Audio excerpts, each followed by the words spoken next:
أعوذ بالله من الشيطان الرجيم. بسم الله الرحمن الرحيم.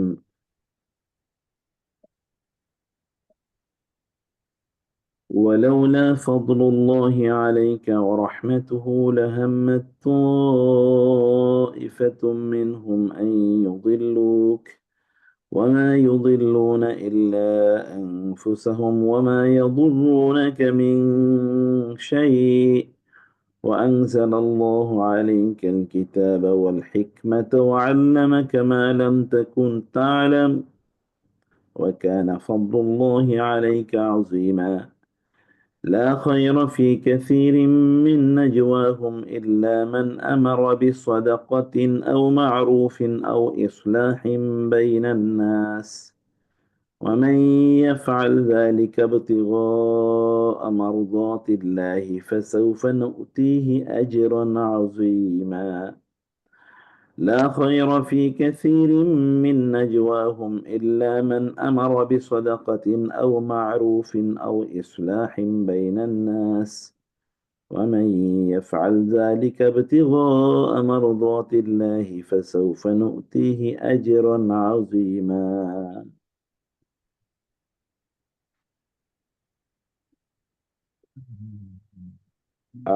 আজকের যে রুকুটি ১১৩ থেকে ১১৫ আয়াত। এই রুকুর বৈশিষ্ট্য হলো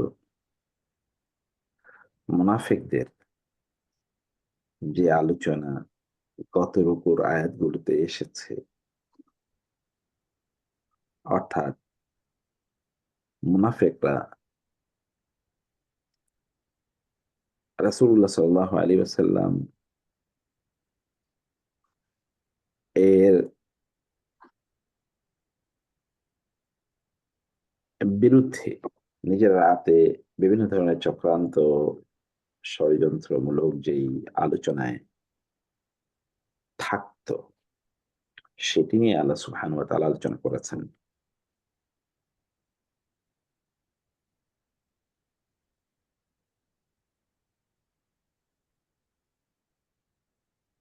তো সেখানে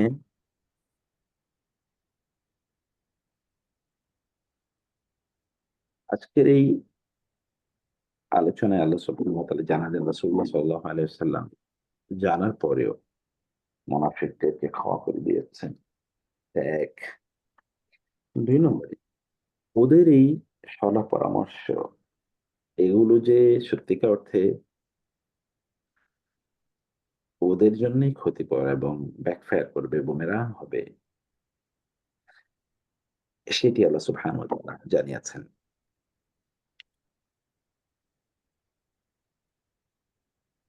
এবং এতে আমাদের জন্য কি শিক্ষা আছে সেটিও আমি একটু বলার চেষ্টা করব পরে ইনশাআল্লাহ।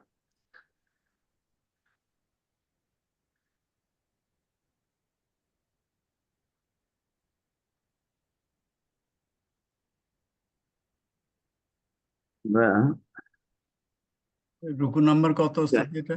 এটা রুকু হচ্ছে ১৭ তম রুকু, যে ১৭ 17। এবং আল্লাহ সুবহানাহু ওয়া তাআলা তার রাসূলকে যে এদের এই জাতীয় চক্রান্ত এবং ষড়যন্ত্র থেকে যে রাসূল ইসলামকে রক্ষা করেন এবং করবেন, সেটি আলোচনা দিয়েই রুকুটি শুরু হয়েছে। ওয়ালাউলা ফাদলুল্লাহি আলাইকা ওয়া রাহমাতুহু, যদি আল্লাহর রহমত আপনার উপর না থাকতো, লাহাম্মাত তায়েফাতুম মিনহুম আন ইউদিল্লুকা, তাহলে তাদের একদল আপনাকে পথভ্রষ্টপ্রায় করেই ফেলেছিল। ওমা ইউদিল্লুনা ইল্লা আনফুসাহুম ওমা ইয়াদুরুনাকা মিন শাই। গত রুকুতে আমরা দুটো জিনিস আলোচনা করেছিলাম। মুনাফিকদের একটি, যে তারা রাসূল ইসলামের বাইরে গিয়ে রাসূল ইসলামের বৈঠক থেকে বা হালাকা থেকে, দার্স থেকে বের হয়ে গিয়ে তারা নিজেরা বসে যা শোনাচ্ছে রাসূলের কাছ থেকে তার বিপরীত বিভিন্ন ধরনের পরামর্শে লিপ্ত থাকতো। সেটি এরপর ওই যে এক নামধারী মুসলিম এক ইহুদির ঘর থেকে গম চুরি করার পর, আবার এক মুসলিমের ঘর থেকে গম চুরি করার পর এক ইহুদিকে সেখানে ফাঁসি দিচ্ছিল, এবং সেখানে মুসলিমদের মধ্যে কেউ কেউ ওই নামধারী মুসলিম অর্থাৎ মুনাফিকের পক্ষে দাঁড়িয়ে গিয়েছিল রাসূলুল্লাহ সাল্লাল্লাহু আলাইহি ওয়াসাল্লামের কাছে বিচার চাওয়ার জন্য। এই যে অন্যায়ের ক্ষেত্রে কিছু লোক তাদের আহ স্বার্থ চরিতার্থ করার জন্য দাঁড়িয়ে যায়, এবং সেই জায়গায় যদি আপনি ওই সংখ্যার দিকে তাকান মুসলিমদের, যে তারা তো একটা বড় সংখ্যা, অতএব মুসলমানরা তো মুসলমানদের স্বার্থই আপনার রক্ষা করা লাগবে।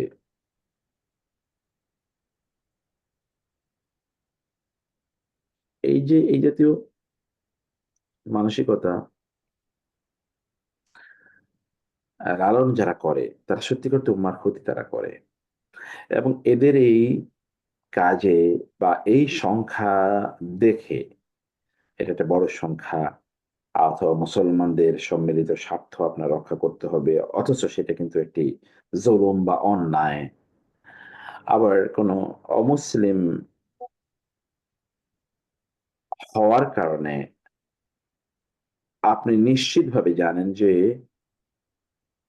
এটি তার বিরুদ্ধে অন্যায় হচ্ছে, কিন্তু তারপরেও অমুসলিম হওয়ার কারণে আপনি তার বিপক্ষে দাঁড়িয়ে যাচ্ছেন।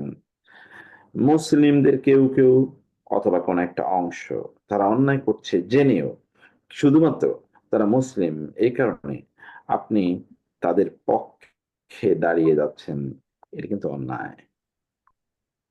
এটি অন্যায়। এবং এই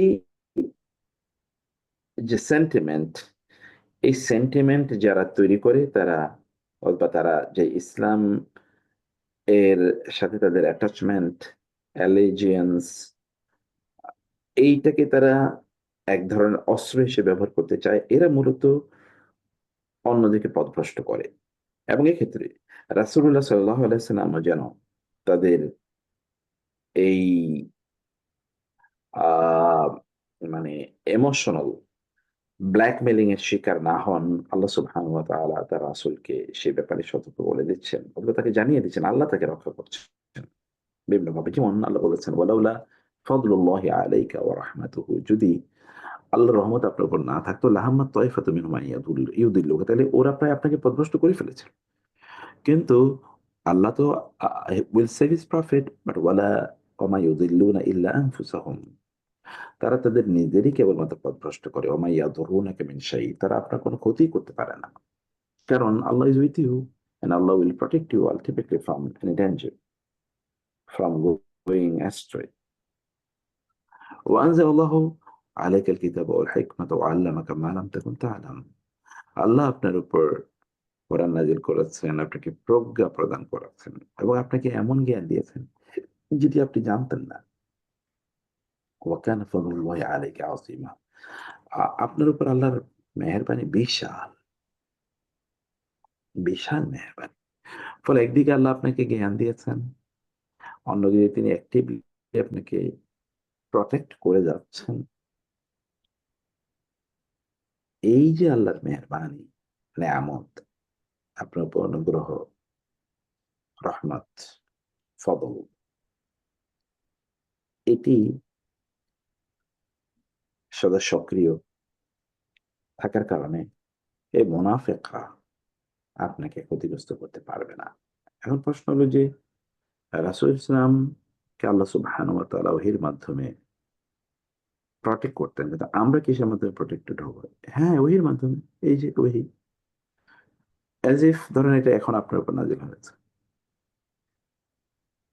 এবং এখানে এক্সটেন্ডেড মিনিং যদি আমরা যাই, তাইলে আপনি যেই আপনার পারিবারিক অঙ্গনে, এমনকি আপনার কর্মক্ষেত্রে, বৃহত্তর সমাজে এই ঘটনা ঘটতে পারে।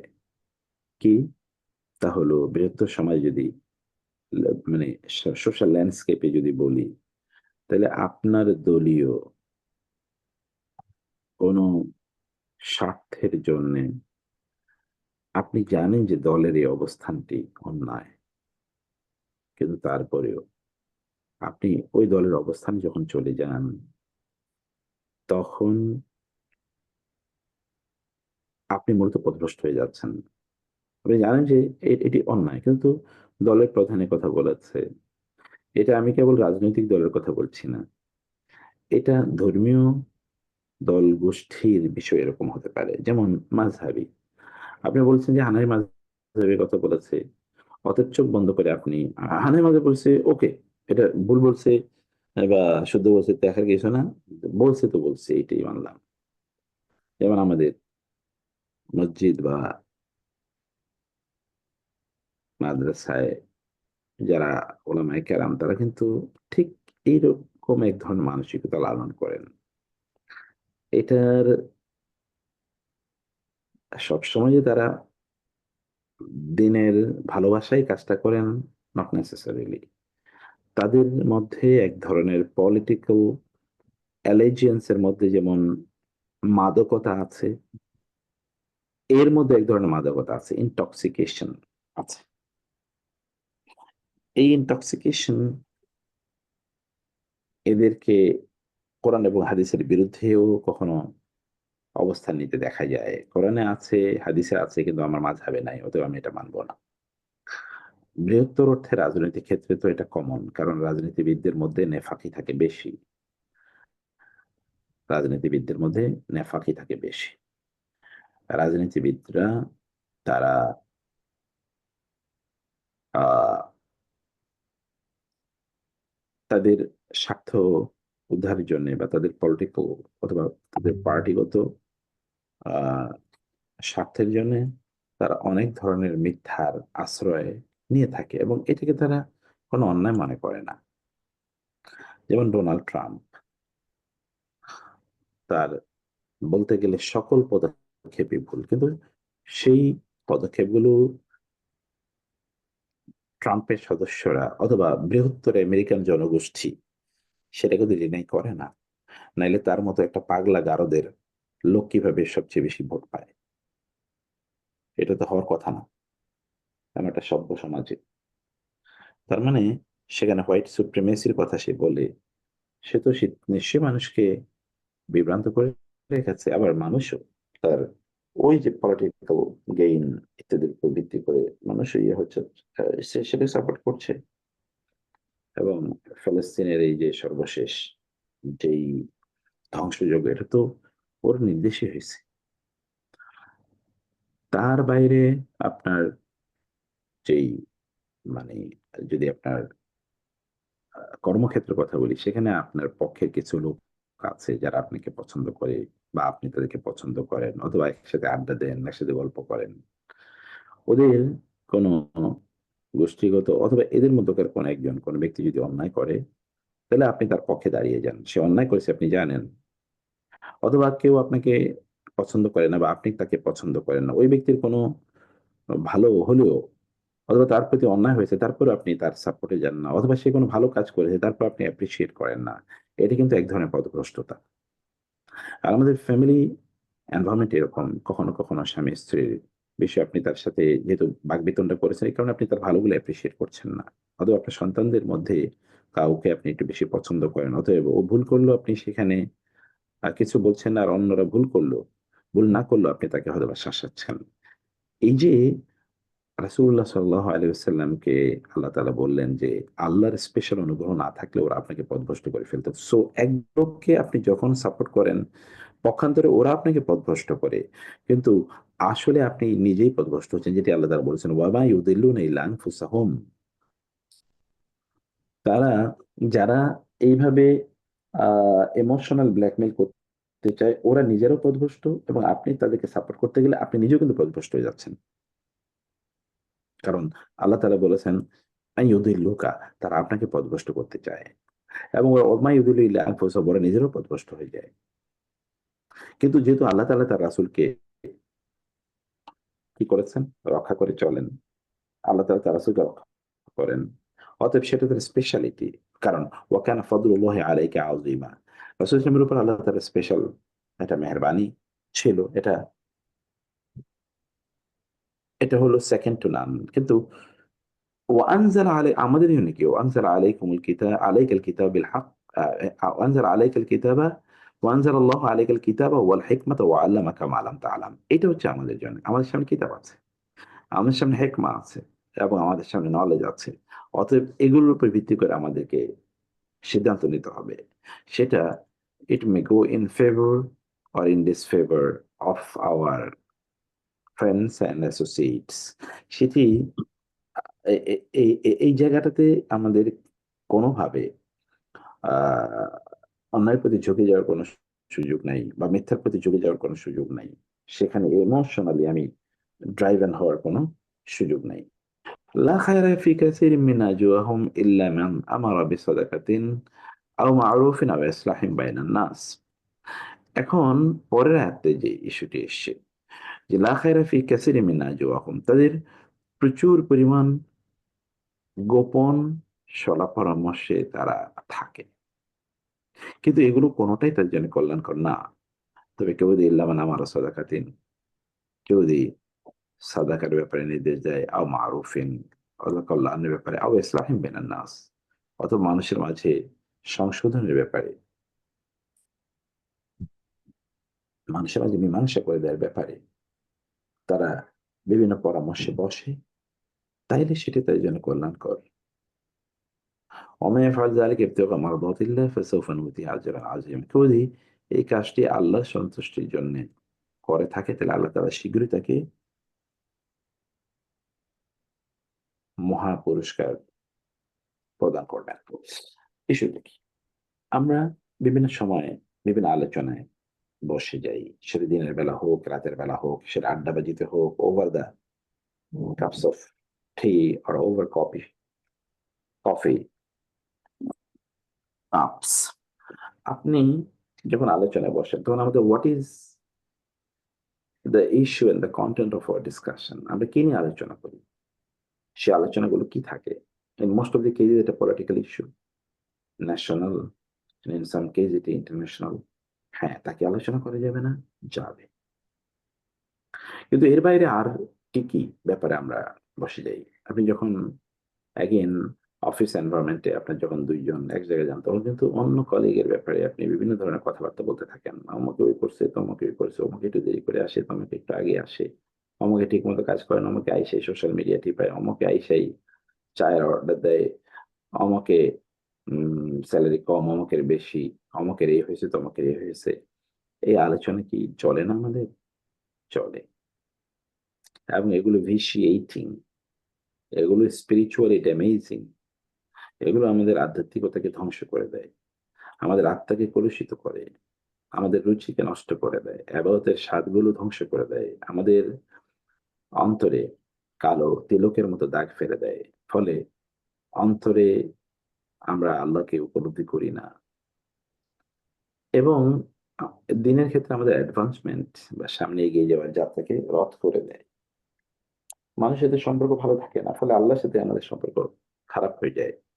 এবং আল্লাহর ব্যাপারে সুধারণা আমরা পোষণ করতে পারি না। ধীরে, ধীরে শয়তান আমাদেরকে চারদিক থেকে এর কারণে আষ্টে-পৃষ্ঠে বেঁধে ফেলে। এই গুলো কিন্তু এগুলো ঘটতে থাকে। মানে resultantly simultaneously, মানে resultantly এগুলো gradually আমাদেরকে ইমপ্যাক্ট করে। তো আমরা সকল ক্ষেত্রেই যখন এগুলো আমাদের আলোচ্য বিষয়ে পরিণত হয়, বরং আমাদের সেলফ পিউরিফিকেশন অথবা আমাদের স্পিরিচুয়াল এলিভেশন এর বাইরে এই কাজগুলো আমাদের জন্যে প্রচন্ড ক্ষতিকর। তো আমরা যখন বসি কোথাও তখন আমাদের আলোচ্য বিষয় কি হওয়া উচিত? আল্লাহ সুবহানাহু ওয়া তাআলা ৩ টি ইস্যু এখানে উল্লেখ করেছেন এবং ৩ টা কিন্তু হোল রিলিজিয়ন কে রিপ্রেজেন্ট করে। আর যে ইল্লা মান আমারা বিসসাদাকাতিন, আপনি সেখানে সাদাকা ২ টো অর্থ আছে। একটা হচ্ছে সত্য। আপনি সেখানে আলোচনা করেন সত্যের ব্যাপারে। ভাই সত্য কাজ আমরা যেন করি, সত্য কথা যেন বলি, সত্য করে যেন আমরা চলি। নিজেদেরকে সেলফ অ্যাডভাইস, নিজকে অ্যাডভাইস করা অথবা আপনার বন্ধুকে আপনি অ্যাডভাইস করলেন তার সামনে একাকিত্ব আলোচনায় আছেন। আপনি তাকে অ্যাডভাইস করলেন যে, "তুমি এরকম, এরকম চইলো।" বা আপনার নিজকে আপনি বলেন, "আমাদের এরকম, এরকম চলা উচিত।" এটা সাদাকা। মানে সত্যের উপর প্রতিষ্ঠিত থাকা অথবা সাদাকা মানে দান। আমাদের আলোচ্য বিষয়ে মোস্ট অফ এখানে সাদাকা কেবলমাত্র সাদাকা না। এটা কিন্তু একটা মানে যদি আমরা বলি তাহলে যে হেডোনিজম এর বিপরীতে চলা। আমাদের ওয়ার্ল্ডলিনেস এর বিপরীতে চলা। আনওয়ার্ল্ডলিনেস এটি এখানে কাজ করা। যখন আমরা কোনো আলোচনায় বসি, আমরা কিন্তু মুনাফিকদের থেকে বের হয়ে এসেছি। কারণ মুনাফিকরা যখন আলোচনা বসছে আমরা আগেই বলেছি, রাসূল এখান থেকে বের হয়ে গিয়ে তারা রাসূল ইসলামের বিরুদ্ধে, ইসলাম বিরোধী বিভিন্ন ধরনের আলোচনায় তারা লিপ্ত থাকত। কিন্তু আল্লাহ তাআলা বললেন যে, "না, ওগুলো ওদের জন্য কল্যাণকর না বরং এগুলো তাদের জন্য ব্যাকফায়ার করবে।" এটা তাদের জন্যে ব্যাকফায়ার করবে। তো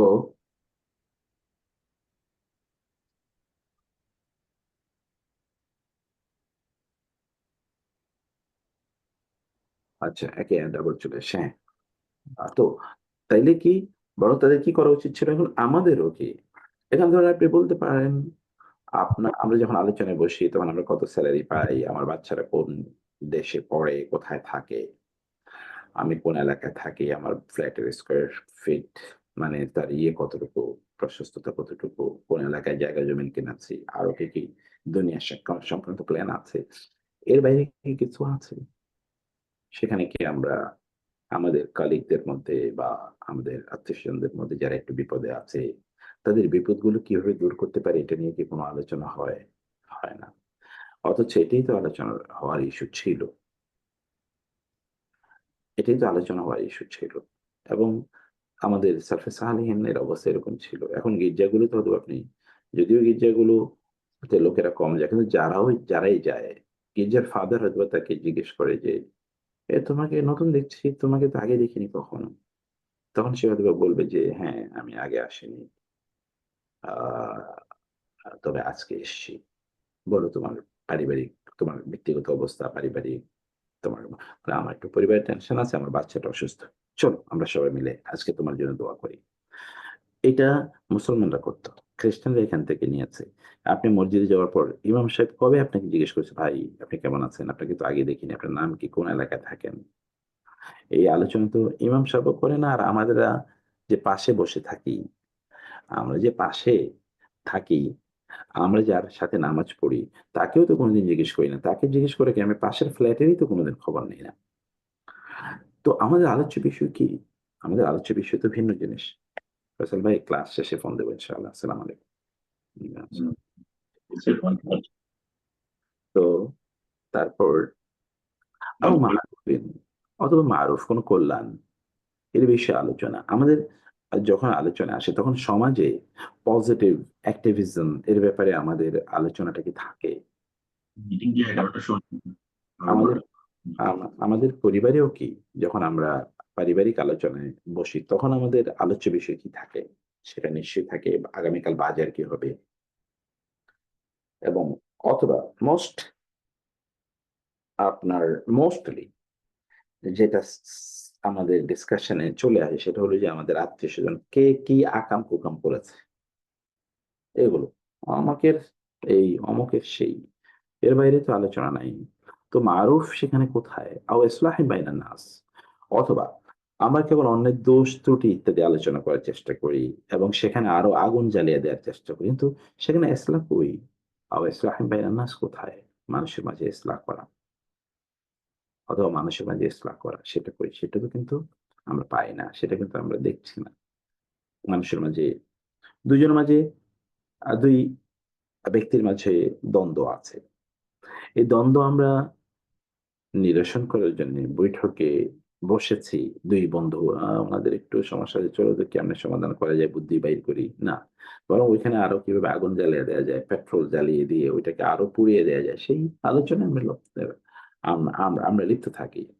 ওমাইয়া ইয়াফআল যালিকা, কিন্তু এর বিপরীতে যে সকল ব্যক্তিরা আ এই যে মানে তারা দান সাদাকা অথবা যারা মানুষের কল্যাণ করা অথবা ধরেন মানুষের সমস্যার সমাধান করা বা তাদের যে সম্পর্ক হানি এটাকে অ্যামেন্ডমেন্ট এর জন্য যারা কাজ করে, আল্লাহ তাআলা বলছেন ফাসাউফা, শীঘ্রই আমি তাদেরকে মহা প্রতিদান পুরস্কার প্রদান করব। যখন আল্লাহ তাআলা বলেন শীঘ্রই সিন দিয়ে, তখন আপনাকে বুঝতে হবে যে এটা এই দুনিয়ায় আল্লাহ তাআলা প্রদান করবেন। আর আখিরাতে আল্লাহ তাআলা রেখে দিয়েছেন তাদের জন্য। আখিরাতে আল্লাহ তাআলা তাদের জন্য রেখে দিয়েছেন। এই আয়াতটি এখানে একটু ভুল চলে এসছে।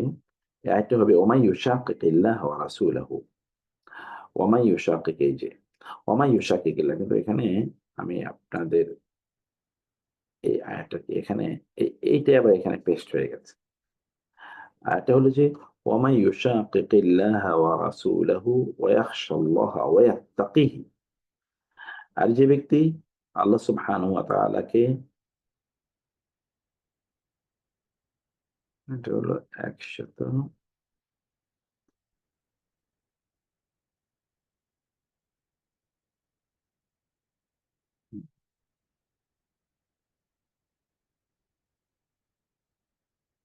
এটা হলো যে এই ১১৫ তম আয়াত। ومن يشاقق الله ومن يشاقق الرسول من بعد ما تبين له الهدى। আর ওই প্রেক্ষাপট মুনাফিকরা এস মানে হেদায়েতের এই বিষয়গুলো স্পষ্ট হয়ে যাওয়ার পরেও যারা রাসূল ইসলামের বিরোধিতা করে এবং তাদের পরামর্শ বা আলোচনা সভায় রাসূল ইসলামের বিরোধিতাই মুখ্য আলোচ্য বিষয় হয়ে দাঁড়ায়। এই সকল ব্যক্তিদের মানে ১ নাম্বার, যারা রাসূল ইসলামের বিরোধী তাদের একমাত্র আলোচ্য বিষয়। ২ নম্বর হচ্ছে ওয়াত্তাবি গায়রা সাবিলিল মুমিনিন, এবং মুমিনদের আইডিয়াল পথ পরিত্যাগ করে। তারা অন্য পথে চলে। মুসলমানদের আইডিয়াল পথ কি? আইডিয়াল পথ হচ্ছে তারা অন্য মুসলিমদের জন্য কল্যাণকামী, মানুষের সেবায় নিজেদেরকে নিয়োজিত করে। তারা কেবল আত্মকেন্দ্রিক নয়, সেলফ সেন্ট্রিক নয়। তারা সেলফিশ নয়, তারা সেলফলেস। তাদের উপার্জিত সম্পদ কেবল তাদেরই ভোগ করার অধিকার আছে। এমনকি তাদের আত্মীয়-স্বজনেরও সেখানে কোনো অধিকার নাই। সে কারণে তারা নিজেরাই ভোগবাদী। তাদের হয়তো ব্যাংকে হিউজ পরিমাণ অর্থ পড়ে আছে। কিন্তু তাদের আত্মীয়-স্বজন না খেয়ে আছে অথবা কষ্টে আছে। তারপরে তিনি তার নিজের বা তার সন্তান অথবা তার সন্তানদের সন্তানদের ভবিষ্যৎ, তার গ্রেট গ্র্যান্ডচিলড্রেন, তারা কি খাবে সেই সম্পদও সে নিজে ইনকাম করে যেতে চায়। অথচ তার ইমিডিয়েট, তার কন্টেম্পোরারি অথবা তার আ একেবারে ক্লোজ আত্মীয়স্বজন যারা তার বয়সী, তার চেয়ে বৃদ্ধ, তার চেয়ে একটু কম, তার সমসাময়িক, এদের জন্যে সে চিন্তাও করে না। চিন্তা করে তার ৭০ বা ১০০ বছর পরে যে জেনারেশন আসবে তারা কি খাবে, তারা কি থাকবে, তাদের নিয়ে সে সম্পদ, তাদের জন্য সম্পদ জোগাড় করে যায়। এই যে মানসিকতা যেটি অন্যরা লালন করে থাকে। আল্লাহ বলছেন, "নুওয়াল্লিহি মা তাওয়াল্লা ওয়া নুসলিহি জাহান্নাম।" সে যেদিকে যায় আমি ওইদিকে ওরে ছেড়ে দেব। আমি তাকে, যেমন রাসূলকে আল্লাহ বলেছেন যে তিনি তাকে প্রোটেকশন দেবেন, তাকে রক্ষা করবেন। কিন্তু এই যে লোকদেরকে আল্লাহ তাআলা ওরা যেই দিকে যেতে চায় আল্লাহ তাআলা ওইদিকে তাদেরকে পাঠিয়ে দেবেন। যাও, তুমি এদিকে যেতে চাও, তোমার সুযোগ দিয়ে দিলাম। আমি ফেরেশতাদেরকে তোমার পথ আটকিয়ে দেব না। আমি তোমাকে কোন বিপদ দিয়ে ওইখান থেকে ফিরিয়ে নিয়ে আসব না। কোন ব্যক্তি তিনি জুয়া খেলতে যাচ্ছিলেন। প্রতিমধ্যে বিপদ হয়েছে, মানে আ তার গাড়ির অথবা ধরেন চাকা পাংচার হয়ে গেছে। অথবা তার গাড়ির ইঞ্জিনে আগুন ধরে গেছে। সে ফিরে চলে এসছেন। আল্লাহ ওই জুয়ার আসরে গিয়ে সে এমন বিশাল ক্ষতি হতো যে তাকে আত্মহত্যা করতে হতো। আল্লাহ তাআলা ছোট ক্ষতি দিয়ে তাকে বাঁচিয়ে নিয়ে এসছেন। এটা ওকে বাঁচানোর জন্য আল্লাহ সুবহানাহু ওয়া তাআলার পক্ষ থেকে আয়োজন ছিল। কিন্তু কিছু লোককে আল্লাহ তাআলা আয়োজনই করবেন না। ও নির্বিঘ্নে হয়তোবা সেই পথে চলে যাচ্ছে। কোন বা এবং ওইখানে যাওয়ার পরে তার জ্বর হয় না, অথবা তার কাশি হয় না, অথবা তার ধরেন আম মানে অসুস্থতা তার ইয়ে করে না। সে ওইখান থেকে দিব্যি সুস্থ আছে, এগুলো করে যাচ্ছে, জুয়া খেলে, মদ খায়, মানুষের হত্যা করে অথবা মানুষের সম্পদ লুণ্ঠন করে, মিথ্যা কথা বলে বেড়ায়। তারপরেও সে খুবই সুস্থ, তাজা। আর আরেকজন, তিনি কিন্তু আ কোনো খারাপ কাজ করতে গেলে তিনি বিপদে পড়েন এবং ওখান থেকে তাকে ফিরিয়ে নিয়ে আসতে হয়। কার উপর আল্লাহর অনুগ্রহ বেশি? এই যাকে আল্লাহ তাআলা বিপদ দিয়ে বিশাল বিপ আ অ ইয়ে থেকে জাহান্নামের পথ থেকে ফিরিয়ে নিয়ে আসেন। এটা আল্লাহ বলছেন, "ওয়ানুসলিহি জাহান্নাম।" আল্টিমেটলি ওই ব্যক্তিকে আমি জাহান্নামে নিক্ষেপ করব। যে রাসূলের পথ বাদ দিয়ে মানে রাসূল সাল্লাল্লাহু আলাইহি বিরোধিতা করে। তার কনটেন্ট অফ ডিসকাশন হচ্ছে রাসূলের বিরোধিতা। ২ নম্বর হচ্ছে সে মুসলমানদের আ আচরিত মানে যে আ আ যেই পথ পদ্ধতি সেখান থেকে তারা আ বের হয়ে গিয়ে তারা অন্যদের মতো করে তাদের পথে তারা চলে, অন্যদের পথে তারা চলে। ওই ব্যক্তির ওই পথে চলাটাকে আমি সহজ করে দেব। সে সেদিকে যাবে। এবং ওয়াসাআত মাসিরা। আর জাহান্নাম হচ্ছে গন্তব্যস্থল হিসেবে ভয়াবহভাবে মন্দ, খারাপ। এটি ভয়াবহভাবে খারাপ। তো এই হচ্ছে এই ৩ টি আয়াতই মূলত আমরা আয়াতগুলোতে আমাদের জীবনেরই কথা বললাম। আমরা যেই বিষয়টি বলি যে কোরআনকে আপনার পড়ার জন্য অনেকগুলো পথ আছে। এর মধ্যে একটা হলো কেরাত। কেরাত মানে হচ্ছে আপনি কোরআন পড়ে গেলেন। কেরাত তাআব্বুদ অর্থাৎ আপনি কোরআন পড়ছেন, কারো সওয়াব পাবে। প্রত্যেক বর্ণের জন্যে ১০ টা করে নেকি পাবেন। এইজন্য আপনি কোরআন পড়ছেন। হ্যাঁ, এটা একটা রিডিং এবং এই রিডিং হচ্ছে একেবারে বিলো এভারেজ বা এভারেজ মানুষের রিডিং। কিন্তু কোরআনের একটা কেরাত ও তাদাব্বুরিন ওয়া তাফাক্কুরিন ওয়া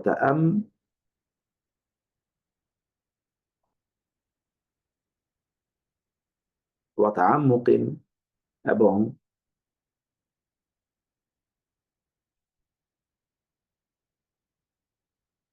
এবং এটা হচ্ছে মানে চিন্তা করার জন্যে পড়া বা পড়ে চিন্তা করা। এই পাঠটি হচ্ছে কোরআনের বেসিক দাবি। কি? যখন আপনি কোন একটি আয়াত পড়লেন, তখন এই আয়াতের যে apparent meaning এটা আপনি জানলেন। জানার পর আপনি একটু চোখ বন্ধ করলেন অথবা আয়াতটির দিকেই তাকিয়ে আপনি ভাবলেন যে এখানে আমার জন্য কি কথা আছে? কারণ এটা একটা historical context আছে। যে context এ আয়াতটি নাজিল হয়েছে। আপনি সেটা তো জানবেনই, জানতে হবে, জানবেন। কিন্তু এটা কি কেবল confined to the context যেই প্রেক্ষাপটে নাজিল হয়েছে, কেবল তার সাথেই? তাহলে ওই context এর সাথে আমার কোনো রিলেশন নাই। তাহলে আমার সাথে এই আয়াতের রিলেশন। এটা তো কেবল ঐতিহাসিক ওই ঘটনার সাথে সীমাবদ্ধ না। এটা তো সেই ঘটনাকে exceed করে আমার কথা এখানে বলার কথা। কারণ human experience are always same. এখন থেকে ১০,০০০ বছর আগে লোকেরা যা এক্সপেরিয়েন্স করেছে, সমাজে যা ছিল এখনো তাই আছে। কেবল হয়তোবা রূপ পরিবর্তন হয়েছে। আগে হয়তোবা লোকেরা জুয়া খেলার জন্যে এইরকম পশ কোনো ক্যাসিনো তাদের জন্য ছিল না। যেখানে আপনার মেডিকেল ডক্টর আছে, সাইকোলজিস্ট আছে, মোটিভেশনাল স্পিকাররা আছে, সেখানে আপনার ওয়েটাররা আছে, সেখানে বিভিন্ন ধরনের ড্রিংকস এর এভেইলেবিলিটি আছে। সেখানে আপনি শুয়ে থাকতে পারবেন, বিশ্রাম নিতে পারবেন, খাবার-দাবারের ব্যবস্থা আছে, আপনাকে লোন দেয়ার ব্যবস্থা আছে। মানে এইরকম ছিল না। কিন্তু সিস্টেমটা তো এরকমই মানে এই জুয়া তো ছিলই। মদ হয়তোবা এত বিশাল মানে ক্যাটেগরি ছিল না মদের। বা মদ খাওয়ার জন্য আপনি ওইরকম লাক্সারিয়াস কোন জায়গায় আপনার জন্য অ্যারেঞ্জমেন্ট ছিল না। কিন্তু মদ তো থাকতো। মদ খাওয়ার পরে যে আচরণ, ওই একই আচরণ এখনো। অতএব মানুষের এক্সপেরিয়েন্স মদ খেলে আগেও যা হতো এখনো তাই হয়। জুয়া খেললে আগে যা হতো এখনো তাই হয়। একই অবস্থা। এক্সপেরিয়েন্স কখনো ডিফার করে না। তো ফলে আপনার জন্য তো এখানে রিডিং আছে। আপনি ঐরকম একটা সিচুয়েশন আপনি নিজেও পড়েন। কেবল আপনাকে একটু ওয়াইডার স্পেকট্রামে যেতে হবে, অথবা আপনাকে একটু কন্টেমপ্লেটিভ, মানে এটা হচ্ছে রিডিং অফ কন্টেমপ্লেশন, একটু চিন্তার তেলাওয়াতে আপনাকে ঢুকতে হবে, চিন্তার পাঠে আপনাকে ঢুকতে হবে। আদারওয়াইজ এটি হবে না। এই কাজটি করা দরকার। এরপরে আরেকটা কাজ রয়ে গেছে। তাহলে যে এতটুকুই না। তাইলে আপনি কনটেক্সট এর সাথে এই আপনার কনটেক্সট কে মিলিয়ে তারপরে এখান থেকে আপনার পার্সোনাল রিডিং নেবেন। যেটা আমরা বলছি তাদাব্বুর। কিন্তু এর বাইরে আরেকটা জিনিস তাসবির। তাসবির মানে হচ্ছে এই কনটেক্সট থেকে বের করে নিয়ে এসে এটার একটা সামগ্রিক আরো ইউনিভার্সাল কোন রিডিং নেয়া। আরো ইউনিভার্সাল কোন রিডিং নেয়া এখান থেকে। এবং এরকম অসংখ্য জিনিস আছে। যেমন ধরুন কোরআনে আল্লাহ সুবহানাহু ওয়া তাআলা বলেছেন কোন মোমেন এক সাপের গর্তে ২ বার হাত পা দেয় না। মানে একবার মুসলমান ২ বার করে না। এখানে কোরআনে আপনি যখন সূরা ইউসুফে আল্লাহ সুবহানাহু ওয়া তাআলা আ বলেছেন, ইউসুফ আলাইহিস সালামের বাবা ইয়াকুব আলাইহিস সালাম তিনি ইউসুফ আলাইহিস সালামকে হারিয়ে তার জন্য কাঁদতে, কাঁদতে অন্ধ হয়ে গেছেন। তো ছেলেরা এসে ১১ ছেলে এসে বাবাকে যখন তারা মিশরে গেলেন, ইউসুফ আলাইহিস সালাম তাদেরকে চিনলেন এবং বললেন, "তোমাদের ছোট ভাইকে নিয়ে আসো, নাইলে তোমাদেরকে আর" কারণ তখন দুর্ভিক্ষ চলছিল। "তোমাদেরকে আর ইয়ে দেয়া হবে না, গম বা ফুড তোমাদেরকে দেয়া হবে না।" এখন ছেলেরা বাবার কাছে এসে বলল যে, "বাবা, আমরা তো আ ওইখানে গমের জন্য গিয়েছিলাম, কিন্তু আমাদেরকে তো দিচ্ছে না। বলছে যে, আমরা যদি ছোট ভাইকে না নিয়ে যাই, তাইলে আমাদেরকে আর গম দেবেন না। কারণ আপনি আমাদেরকে ছোট ভাইকে আমাদের সাথে দেন।" তখন তিনি বলেছেন যে, "হাল আমানুকুম কামা ইল্লা কামা আমানতুকুম আলা ইউসুফ।" তোমাদের মনে নাই?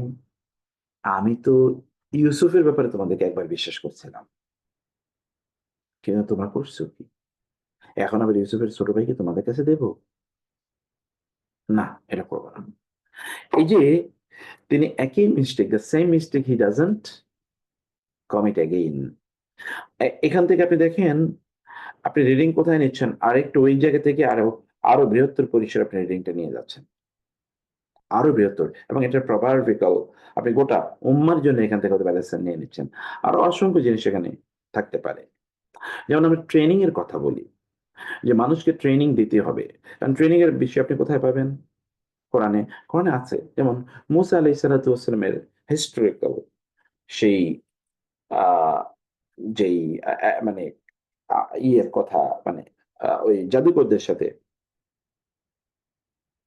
তার ঐতিহাসিক সেই ঘটনা। তার আগে আল্লাহ সুবহানাহু ওয়া তাআলা মুসা আলাইহিস সালাম যখন মাদিয়ান থেকে, মানে ইরাকের এই অঞ্চল থেকে তার স্ত্রী এবং সন্তানদেরকে নিয়ে তিনি মিশরের উদ্দেশ্যে রওনা দিচ্ছিলেন।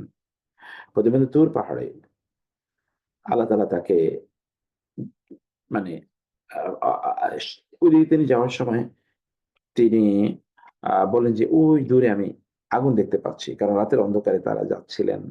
তাদের একটু আগুন লাগবে রাস্তা চলার জন্যে। অথবা তারা পথ হারিয়ে ফেলছে। কোন দিক দিয়ে যাবে মিশরে? লোকজনকে জিজ্ঞেস করার জন্যে ভাবলো যে কই? কারণ রাতে লোক পাওয়া যাচ্ছে না। তো দেখা গেল দূরে একটু আগুন। তিনি বললেন, "আমি একটু" তার স্ত্রী এবং সন্তানকে বললেন, "তোমরা বসো, আমি একটু আগুন ওইখান থেকে একটু আগুনের একটু ফুলকি নিয়ে আসি যেন বা স্ফুলিঙ্গ বা একটু একটু হালকা আ মশাল জ্বালিয়ে নিয়ে আসি যেন আমরা এভাবে চলতে পারি।" ওইখানে যাওয়ার পরেই সেখানে তিনি গিয়ে দেখলেন আসলে তো এটা আগুন না। এটা হচ্ছে আলো। কিসের? সবুজ গাছে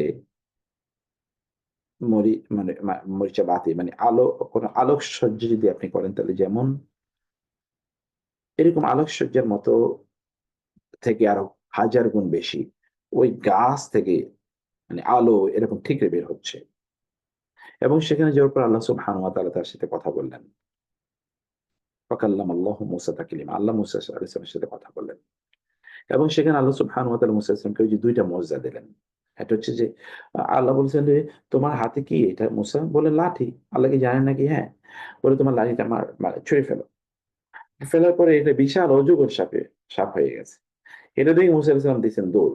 ভয় পেয়েছেন। আল্লাহ তাআলা বললেন, "মূসা, এটা তুমি ধরো। এটা তোমার জন্য মুজিজা দিলাম আমি। এটা তুমি ধরো, দেখবে এটা কি হয়ে যাবে? এটা আগের মতো লাঠি হয়ে যাবে। তিনি ভয়ে ভয়ে কিন্তু গিয়ে ওইটা ধরলেন, ধরার পরে লাঠি হয়ে গেল। এটা হলো প্রশিক্ষণ। আল্লাহ সুবহানাহু ওয়া তাআলা যদি মুসা আলাইহিস সালাম বলতেন যে ঠিক আছে তোমার আমি এই লাঠি তুমি ছুঁড়ে মারলে এটা সাপ হয়ে যাবে, এটা তিনি তারে বলে দিয়েছেন, কিন্তু তাকে আগে প্রশিক্ষণ দেন নাই। ফেরাউনের কাছে যাওয়ার পর ফেরাউনের জাদুকরকে ডাকলো এবং ওইখানে তিনি যদি ওই সাপ, অথবা ফেরাউনের কাছে তিনি গেলেন, যাওয়ার পরে ফেরাউন তাকে বললেন যে তুমি নবী, তার প্রমাণ কি? তিনি তার লাঠিটা ওইখানে ছুঁড়ে ফেলার পর এটা বিশাল সাপে পরিণত হয়ে গেলে তিনি যদি ওইখান থেকে দৌড়ে পালাইতেন তাহলে অবস্থাটা কি দাঁড়াইতো? ওনার মজা, এটা কি আর তখন মজা হতো? তখন তো এটা হাসির জিনিসে পরিণত হতো। আল্লাহ তাআলা প্রশিক্ষণ দেয়। তাহলে দেখেন আপনি একটা হিস্টোরিক্যাল রিডিং থেকে আপনি আরো গভীর জায়গায় আপনি চলে যাচ্ছেন। এই জায়গাকে আপনাকে নিজে নির্ণয় করতে হবে এবং এটা, এই দক্ষতা আপনার তৈরি হবে যখন আপনি কোরআনকে রিড করবেন, রিডিং অফ তাফাক্কুর, তাদাব্বুর, তাআম্মুক, গভীর ইয়ে, এবং স্লোলি।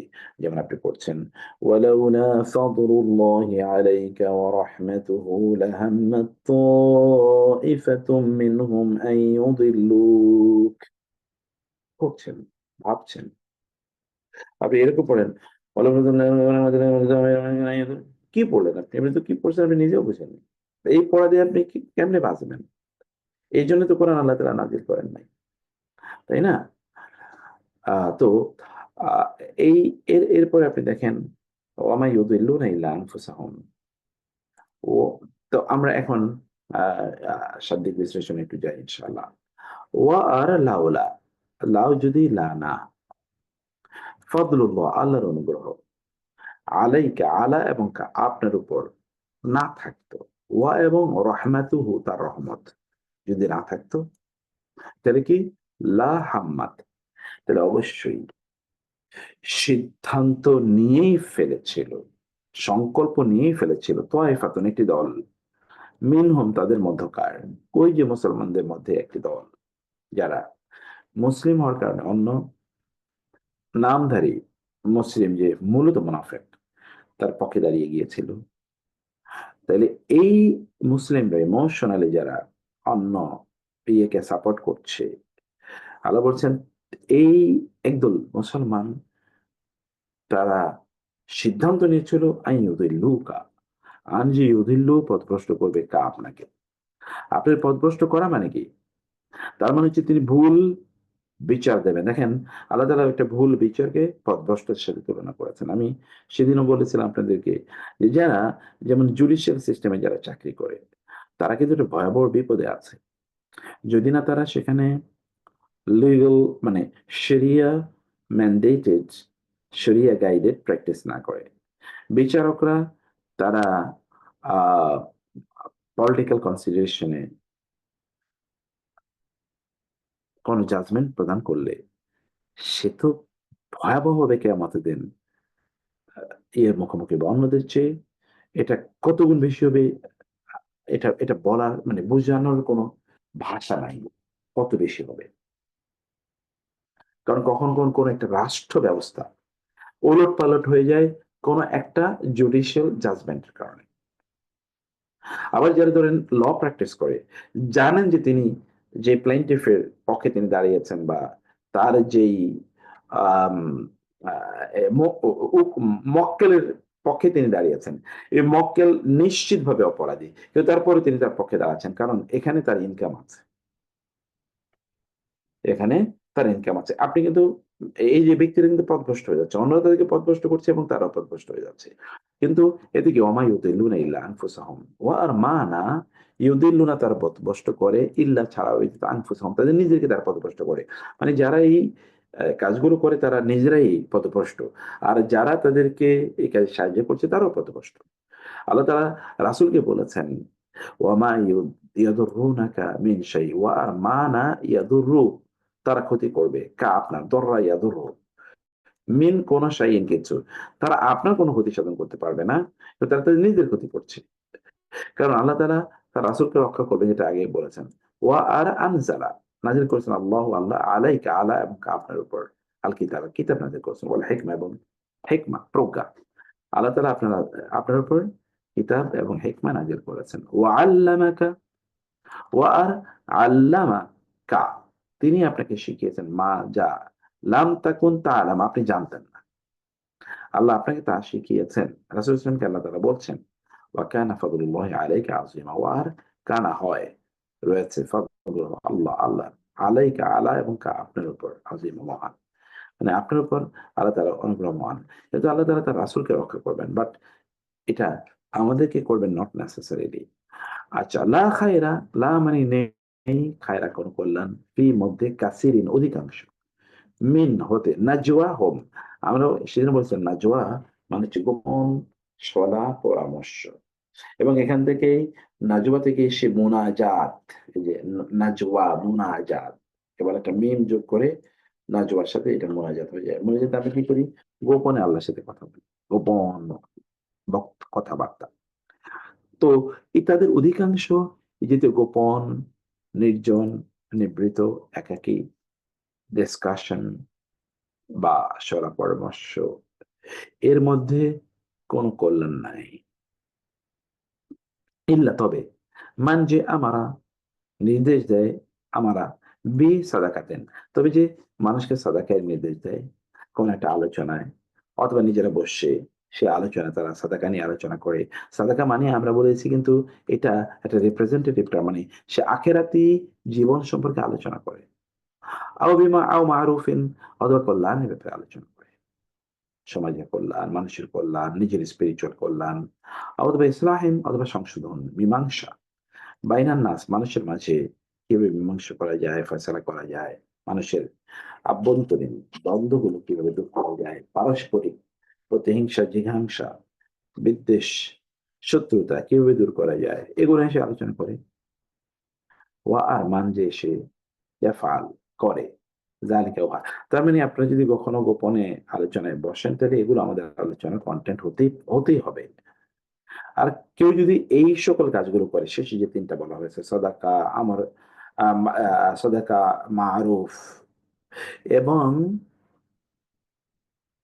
ইসলাহি বাইনান নাস, এগুলো তৈরি করে ইবতিগা সন্ধানে, মারদাত, রেদা রাদিয়াল্লাহু আনহুম ওয়া রাদু আন, এই যে আল্লাহর সন্তুষ্টির সন্ধানে কেউ যদি কাজ করে, ফাসাউফা, ফাতাইলে, সাউফা শীঘ্রই, ফাসাউফা শীঘ্রই, নুতিহি, আমরা তাকে দেব,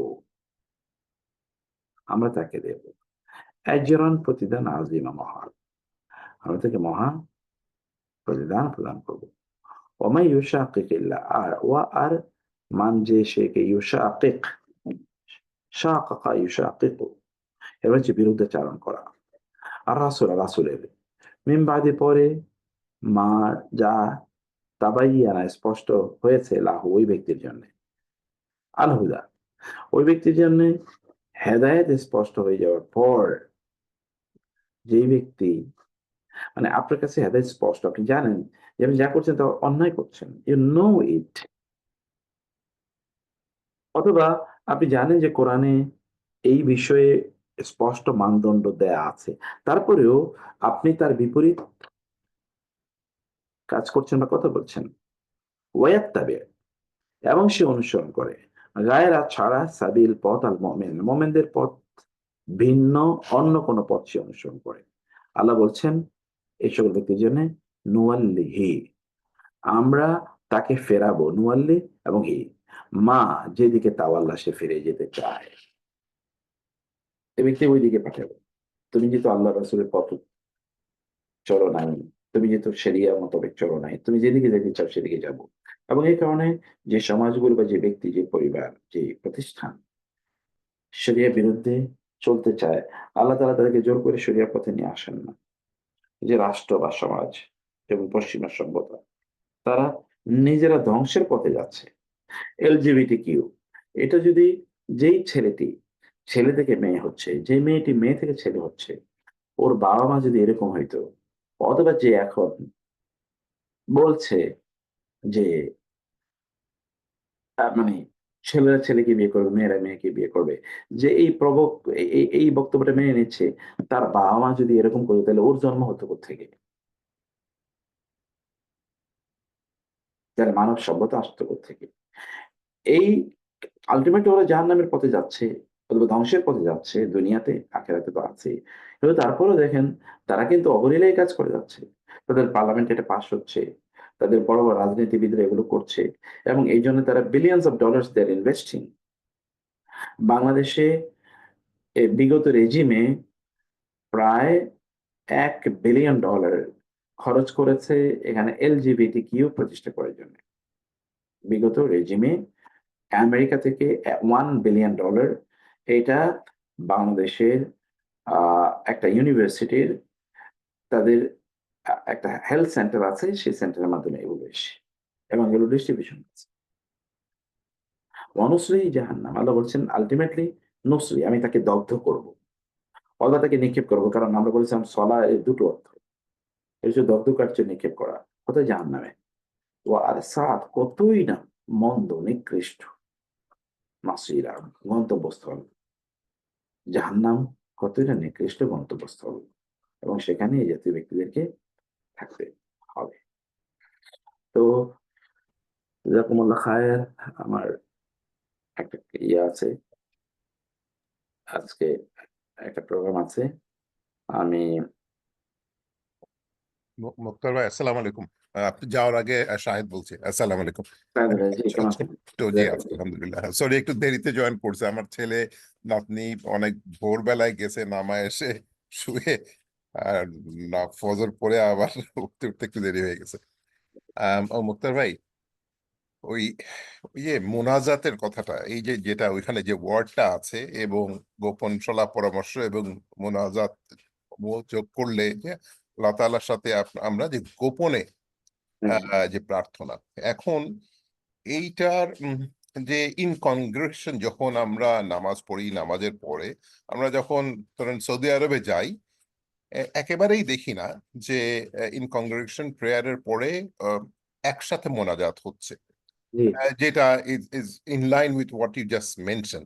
কিন্তু এক্সাক্টলি। আমাদের দেশে এই দিকে মানে এটা চিন্তাই করা যায় না যে একটা নামাজের পরে একসাথে, বিশেষ করে জুম্মা ঈদের নামাজের পরে একসাথে মোনাজাত হবে না, এটা আমরা চিন্তাই করতে পারি না। এই ডিফারেন্সটা কি কোনো মাযহাবগত, না এখানে কোনো মৌলিক পার্থক্য, রুলিং এর কি ব্যাপার, একটু যদি আলোকপাত করেন। এখানে একটা প্রবলেম আছে ভাই। এটা মাযহাবগত ইস্যু না। এটা হচ্ছে লোকাল একটা কনটেক্সট এখানে দাঁড়াইছে। দাঁড়াইছে কি? এখানকার মুসলমানরা, আমাদের এই অঞ্চলের মুসলমানদের একটা হিস্টোরিক্যাল অতীত আছে। তাহলে এখানে হিন্দুদের সাথে, বৌদ্ধদের সাথে আমাদের বসবাস হাজার বছরের।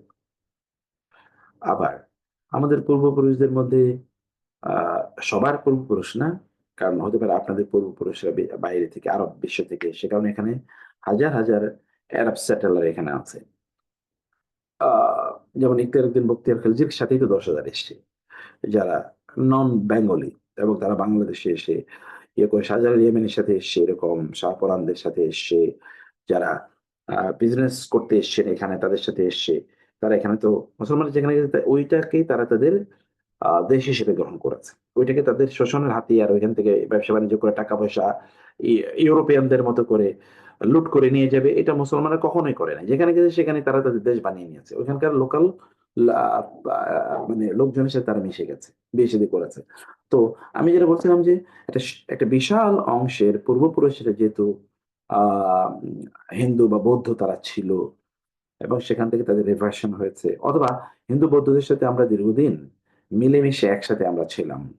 অথবা ব্রিটিশরা যখন আসছিল মুসলমানদের এডুকেশন সিস্টেমটাকে ধ্বংস করে দিল এবং মুসলমানরা তখন টেক্সট মানে কোরআন এবং হাদিস থেকে তাদের আ দিনী নলেজ তারা অর্জন করার সোর্স গুলো সব বন্ধ হয়ে গেল। মসজিদ বন্ধ হয়ে গেল, মানে মাদ্রাসা বন্ধ হয়ে গেল, মসজিদের ফান্ডিং বন্ধ হয়ে গেল। ফলে কি হয়েছে? মাদ্রাসা বন্ধ হয়ে যাওয়ার কারণে আলেম তৈরি হচ্ছিল না। কারণ মাদ্রাসাগুলো চালাতে হলো philanthropist রিচ যারা তারা। যেমন যারা জমিদার অথবা যারা বড় মিলিটারি সার্ভিসে আ থাকতো, মানে তৎকালীন সুলতান বা রাজাদের অধীনে মিলিটারি সার্ভিসে থাকতো। অথবা ধরেন রাজারাই বা সুলতানরাই, তারা এত টাকা পয়সা করবে কি? এখন যেমন আপনার টাকা পয়সা খরচের অনেক রাস্তা আছে, তখন তো এত রাস্তা ছিল না। তাইলে ধনী শ্রেণী তারা করতো কি? তখন তো ব্যাংকও ছিল না যে ব্যাংকে টাকা জমা করে রাখবে। তাহলে তারা মূলত মসজিদ, মাদ্রাসা, মক্তব ইত্যাদি তারা তৈরি করতো, প্যাট্রোনাইজ করতো। এগুলোতে তখন মুসলিম শিশুরা এখানে গিয়ে পড়াশোনা করতো। মানে তাদের জামা কাপড়, খাবার, বইপত্র এগুলো সবই বণিক বা ধনিক শ্রেণী এগুলো সাপোর্ট দিত। ফলে 100 ভাগই মুসলমান সমাজে সেগুলো লোকেরা উচ্চ শিক্ষিত ছিল, সব 100 ভাগই উচ্চ শিক্ষিত ছিল। কিন্তু ব্রিটিশরা বা ইউরোপিয়ানরা এসে যখন কলোনি বানায়, তখন এগুলো বন্ধ হয়ে যাওয়ার পর মুসলমানদের শিক্ষা বন্ধ হয়ে যায়।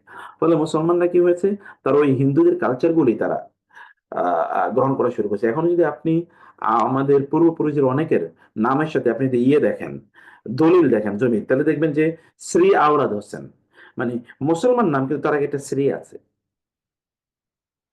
এগুলো মনে করেছে। এবং আমি শুনেছি পুরো আমাদের অনেক বড়দের কাছ থেকে শুনেছি, তারা বলেছে যে আমরা তো হিন্দুদের মন্দিরে গিয়ে হরি হরি রাম রাম বলে আমরা করতাম, চিৎকার করতাম। এই পরিস্থিতি থেকে মুসলমানদেরকে বাঁচানোর জন্য তখন এখানকার আলেমরা যতটুকু তারা জানতো, তারা মুসলমানরা যেন আল্লাহকে না ভুলে যায়। ফলে তারা আল্লাহর কাছে মানুষকে নিয়ে আসার জন্য কিছু জিনিস তারা নিজেরা তৈরি করে। এর মধ্যে একটা হলো ওই যে ফজরের মানে নামাজের পরে মোনাজাত, আর একটা হলো যে মিলাদ কেয়াম, এবং এই যে পীর তন্ত্র, এগুলো তখন তৈরি করা হলো যে এর মাধ্যমে মুসলমানদেরকে কি একটু অ্যাটাচ করা। এই যেমন ধরেন এই যে ওয়াজ মাহফিলের যে কালচার, এটা তো আপনি পৃথিবীর অন্য কোনো দেশে পাবেন না, বাংলাদেশ আর এই ইন্ডিয়াতে কিছু পাবেন। অন্য জায়গায় এরকম কোনো ইস্যু নাই। সেখানে তবে সেমিনার, সিম্পোজিয়াম বা হালাকা মসজিদগুলোতে। বাংলাদেশের মসজিদে আপনি কোনো হালাকার সিস্টেমই দেখবেন না। হালাকা মানে কি? ওইখানে রিলিজিয়াস ডিসকাশন হবে, বড় কোনো একজন শেখ আসবেন, প্রতি সপ্তাহে তিনি বা প্রতিদিনই নামাজের ফজরের পরে হতে পারে, যেমন আপনি মসজিদে নববীতে বাইতুল্লাহতে দেখেন যে ফজরের নামাজের পর অথবা মাগরিবের বা আসরের নামাজের পর ওখানে হাজার হাজার লোক বসে যায়। তখন কেউ একজন বই ধরে ধরে হয়তো বা কোরআন তাফসীর করছে, হাদিস পড়ছে, রাসূলের জীবনী পড়ছে, অথবা কোনো আকীদার বই নিয়ে আলোচনা করছে। সেখানে লোকেরা মানে ফর্মাল একাডেমিক এডুকেশন সিস্টেম আছে। এখানে এই সিস্টেম গুলো যেহেতু লোকেরা যেহেতু ওইভাবে আগে ছিল, যেহেতু এইরকম দক্ষ আলেম তৈরি হয় নাই, ফলে মানুষকে দিনের প্রতি নিয়ে আসার জন্য এটা করতে। আপনি যখন আরব বিশ্বে গেলে আপনি যদি কোনো ড্রাইভার, এখন অথবা আপনি একটু কম দেখবেন, কিন্তু আমি এখন থেকে 15 বছর আগের কথা বলছি, এখনো আমি দেখি প্রচুর পরিমাণ গাড়িতে উঠেছে, ড্রাইভারের হাতে একটা তসবিহ, ও সারাটা রাস্তা জুড়ে কেবল কোরআন তেলাওয়াত করছে, অথবা সে সুবহানাল্লাহ, আলহামদুলিল্লাহ, আল্লাহু আকবার বলছে। এখন আপনি মসজিদে, বাইতুল্লাহতে, মসজিদে নববীতে গেলে দেখবেন হাজার হাজার না লক্ষ লক্ষ কোরআন আছে, আর কিচ্ছু নাই। আমাদের মসজিদগুলোতে তো অনেক ধরনের বই থাকে, কোরআনই কম পাওয়া যায় বরং। হাবিজাবি বই দিয়ে ভর্তি, আপনি ওই বই পড়বেন সেই বই পড়বেন। কিন্তু আরব দেশে গিয়ে আপনি দেখেন কোরআন ছাড়া কিচ্ছু নেই। এবং আরবের লোকেরা বাঙালিদের মতো মসজিদে বসে ঘুমায়ও না, অথবা মসজিদে বসে ওরা কি করে না, গল্প করে না, মোবাইলে টেপায় না। মোস্ট অফ দেম দেখবেন কোরআন পড়তেছে বসে বসে। এখানকার যেহেতু কালচারটা ডেভেলপ করে নাই, সে কারণে এই জাতীয় মোনাজাত বা ইত্যাদি সিস্টেম এখানে ডেভেলপ করছে লোকেরা। কিন্তু আমরা বলেছি এখন যেহেতু ওই অবস্থাটা নাই, ফলে এটা তখন যারা করেছেন তারা কাজটা অন্যায় করেছেন, বা কাজটা তারা মানে অন্যায় মানে সরি, তারা মানে শরিয়া অনুমোদন দেয় না এরকম একটা কাজ তারা করেছেন। কিন্তু তাদের উদ্দেশ্য ভালো ছিল যে মানুষকে কোনোভাবে অন্তত দিনের প্রতি একটু এঙ্গেজ করে রাখা। কারণ হিন্দুদের ধরেন 12 মাসে 13টা পূজা। এখন এই যে এত উৎসব, মানুষ তো সাধারণত উৎসব মুখর, মানুষ উৎসবের দিকে যেতে চায়। তখন এখানকার তখনকার যেই যারাই সামান্য কিছু ইসলাম সম্পর্কে জানতো, এরাই তখন কি করলো, ওই যে ঈদে মিলাদুন নবী আবিষ্কার করলো, যে অন্তত লোকেরা কি করুক, তারা আম, অন্তত কিছু উৎসব করুক। প্রতি ঘরে হয়তো মিলাদ কেয়ামের আয়োজন করতে বছরে একবার। এটা এক ধরনের উৎসব, যে আমরা উৎসবে গিয়ে জয়েন করেন, ওদের উৎসবে যেন আপনাদেরকে না যেতে হয়। এগুলো ওই সময়ের জন্য ছিল, কিন্তু এগুলো সবই ছিল বেদাত। এখন এখান থেকে আমাকে বের হতে হবে। আপনার আল্লাহর সাথে আপনি কথোপকথন করবেন, যেটা মোনাজাত বললাম, সে নামাজের পরে আপনার কথা আপনি বলবেন। হুজুর যদি ওনার কথা কয়, তা আপনার কথা কে কইব? ওনার বক্তব্য আর আপনার বক্তব্য তো এক না। আর ওনার কথা আল্লাহ তাআলা কবুল করবেন তার জন্য, কিন্তু আপনার কথা তো আপনার বলতে হবে। আপনার কথা আপনাকে বলতে হবে। এবং এই কারণে যেমন আমরা তো, আমি সাধারণত নামাজের পরে মোনাজাত দিয়েছি, এটা কবে দিছি আমার মনে নেই। এটা হয়তো বা 30 বছর আগে হতে পারে, তারপরে আর দিই নাই। কারণ এটি আহ আমার বক্তব্যটা আমাদের নামাজের পরে তিনি অনেক তাসবিহ তাহলিল আছে, তাসবিহ তাহলিল করার পর তারপরে তিনি আল্লাহর কাছে মোনাজাত করুন। মোনাজাত করে তো তিনি একাই করবেন, তিনি তখন কাঁদবেন। মানুষের সামনে আমি কাইন্দা করবো কি? আমার কথা তো আমি বলতে পারছি না।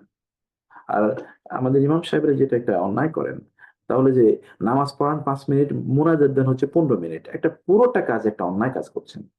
এবং এমন ভাবে মোনাজাত দেন যে কেউ যে সুন্নত পড়বে, অথবা যারা যারা মাসবুক নামাজ হয়তো বা 1 রাকাত ঈশা পাইছে আর 1 রাকাত পায় না, ওই ব্যক্তি ওই নামাজের সূরাও ঠিক মতো পড়তে পারে না, এত বিশাল লম্বা চিৎকার করে মোনাজাতের কারণে। এগুলো সবই থেকে আমাদের এখন বের হওয়া দরকার।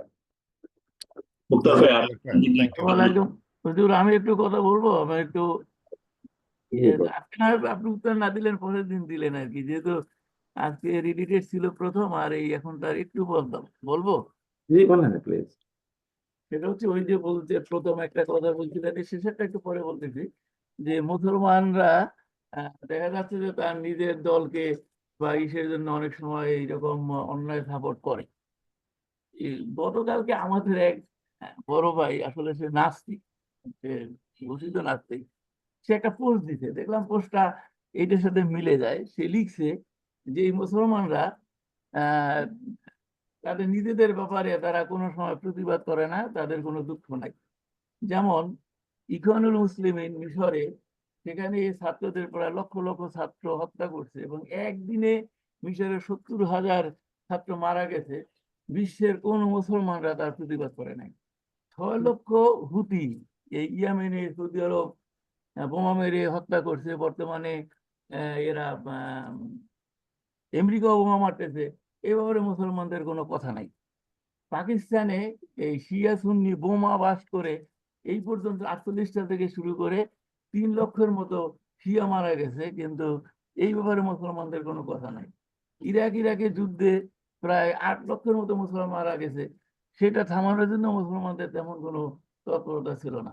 এমনকি সেই ইসলামের প্রথম সময় এই যে ইবনে হিন্দা, আমি ইবনে হিন্দা বলতেছি যেহেতু তাকে আলী রাদিয়াল্লাহু আনহু, হাসান রাদিয়াল্লাহু আনহু ইবনে হিন্দা বলতো।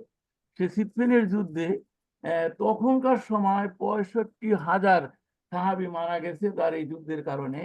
এবং যুদ্ধের পরে সে আলী রাদিয়াল্লাহু আনহুর পক্ষে যারা যুদ্ধ করছে তাদের সকলকে যারে যেখানে পাইছে তাদেরকে হত্যা করছে। এ ব্যাপারে মুসলমান উল্টো যুক্তি দিয়া ওই লোককে, ইবনে হিন্দাকে, অনেক সম্মানিত করে। আর এই মুসলমানই 70,000, মানে ইসরায়েল মারছে কত, 70,000, ওনার হিসাবে 92,000 মারা গেছে 48 সাল থেকে এই পর্যন্ত। তার জন্য সারা বিশ্বে মুসলমান প্রতিবাদ করতেছে। মুসলমান যদি এইরকম মানে পক্ষপাতিত্ব করে, তাইলে তো আল্লাহর সাহায্য সে কেমন করে পাবে? মানে এর ওটা সে নাস্তিক লোক, কিন্তু সেই কথাটা লিখছে। সেই জন্য যেহেতু আপনার আজকের প্রথম পড়ানোর সাথে তার পোস্টটা মিলে গেল, এই জন্য আমি আর কি এটা একটু রিপিট করলাম। আর এই মোনাজাতের ব্যাপারে আমার সবচেয়ে একটা কথা কি, যে আজকে আমরা যে এই দেহবন্ধ বলি, এটা 1863 সালে আসছে। আমরা যে এই সুন্নি সুন্নি বলি, এটা 1868 সালে আসছে। আমরা তাবলিগ নিয়ে মাতামাতি করি, 1921 সালে আসছে। আমরা জামাত ইসলাম নিয়ে মাতামাতি করি, এটা 1941 সালে আসছে। যেই গ্রুপটা এই যে এখন এই যে মোনাজাত বলেন, এই ব্যাপারে যারা কথা বলেন, এদের উৎপত্তি 1906 সালে। এর আগে কি সবার সব ধর্ম ভুল ছিল? এরকম অনেকের প্রশ্ন আছে। যেহেতু আমাদের অত জ্ঞান নাই, আমরা করে উত্তর দেই না, আমরা শুধু শুনি। তো যেহেতু আপনি এই ব্যাপারে বিজ্ঞ বা লেখাপড়া করেন, সামনে কখনো ক্লাসে একটু এই ব্যাপারগুলো একটু আলাপ করে আমাদের শুনাইলে আমরা খুশি হব। দিয়ে দেবেন। ঠিক আছে, ইনশাআল্লাহ ইনশাআল্লাহ ইনশাআল্লাহ, জাযাকাল্লাহ খায়র, জাযাকাল্লাহ খায়র। মুক্তার ভাই, জাস্ট আমি আরেকটা যে শুরুতে আপনার সাথে কথা বলেছিলাম, এটা শেয়ার করলে হয়তো অনেকের ইয়ে হতে পারে। আমি সবার সাথে একটু শেয়ার করি। মুক্তার ভাই একটু শর্টকাটে ওটা বলে দেন, যদিও বলেছেন আগে। আমি ওই কিছুদিন আগে জর্ডান আর ইজিপ্টে গিয়েছিলাম। আমি জর্ডানে একটা মসজিদে মাগরিবের সময় দেখলাম জামাতের নামাজে তৃতীয় রাকাতে রুকু থেকে উঠে হাত তুলে মোনাজাত করেছেন। আবার ইজিপ্টেও দেখেছিলাম আল আজহার মস্কে আর কি। তো মুক্তার ভাইকে আমি কারণটা জিজ্ঞেস করি, উনি একটা সুন্দর ব্যাখ্যা দিয়েছিল আর কি। তো ওটা যদি মুক্তার ভাই একটু যা সবার জন্য বলেন। যাই হোক, এটা আমি যেটা বলেছিলাম, এটাকে বলে কুনুতে নাজেলা। এটাকে বলে কুনুতে নাজেলা, অর্থাৎ যখনই মুসলমানদের কোনো বিপদ ঘটে, তখনই, অথবা রাসূল সাল্লাল্লাহু আলাইহি ওয়াসাল্লাম যখন মুসলমানদের কোনো বিপদ ঘটতো, যেমন একবার একদল লোক রাসূল সাল্লাল্লাহু আলাইহি ওয়াসাল্লামের কাছে এসে বললেন যে, "আমাদের এলাকার সকল লোকেরা মুসলমান হয়ে যেতে চায়। তো তাদেরকে দ্বীনি প্রশিক্ষণ দেওয়ার জন্যে আপনি কিছু লোক আমাদেরকে দেন।" রাসূল সাল্লাল্লাহু আলাইহি ওয়াসাল্লাম ওদের কথায় বিশ্বাস করে ৭০ জন সাহাবী ওদের কাছে দিলেন যে, "যাও তোমরা ওদেরকে দ্বীন শিখে আসো।" কিন্তু ওরা প্রতিমধ্যে মুসলমানদের উপর ভিত্তি করে সবাইকে হত্যা করে ফেলে। এই ৭০ জনকে হত্যা করে ফেলে। তখন মুসলমানদের সংখ্যাই কয়জন? এবং এরা খুবই সিনিয়র সাহাবী। এরা কোরআনের এক্সপার্ট ছিলেন।